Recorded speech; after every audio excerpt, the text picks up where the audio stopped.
qərar almalısan. Həmin uşaqlarına Azərbaycanda heç bir imtahan vermədilər.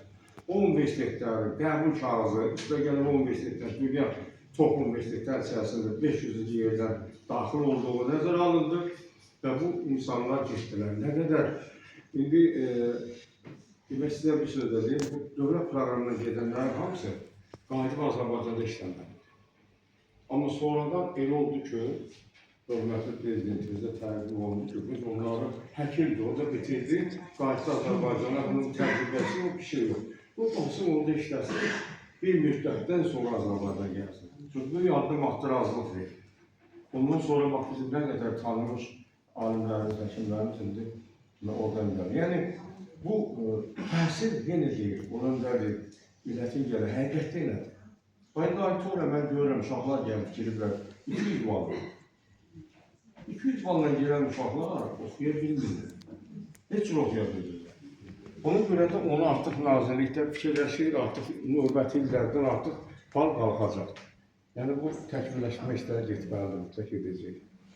Və bugün çox danışmaq istəmirəm, o ödərlə bağlı o qədər danışmalıyım ki, mən onu öz adımdan deyirəm ki, həqiqətən o dedi ki, təhsil millətin gələcəkdir. Mən deyirəm ki, Heydər Əliyev Azərbaycanın qurucusudur və Azərbaycanın gələcəyi.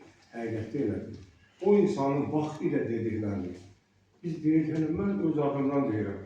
O zamanlar deyirdi ki, Ağdam qaydacaq, Şuşa qaydacaq, ona ki qaydacaq, vallahi qaydacaq, deyirdi bunu. Amma biz deyirdik, necə qayda biləcək? Bu mümkün olan şey deyil axı. Onun arxasında Rus dayanır, ermənilərin, Qarabağ, onlar aldılar. Erməni almadı ki onu, Rus qoşunları var şeylə. Amma gördüm, onlardan deyildi. Onun vəsiyyətlərini Cənab Prezidentin özündən edir. Və bu gün o iş davam edir. Bir dəqiqə belə rahatlanmaq olmaz. Hər dəqiqə, hər saniyə.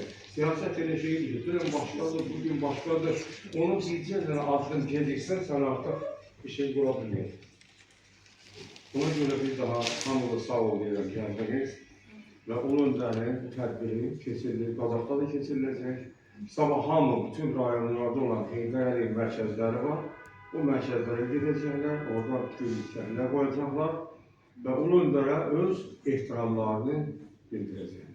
Biz də onların içində. Allah ulu öndərə rəhmət eləsin. Allah prezidentimizdən can sağlayın. Sağ olun.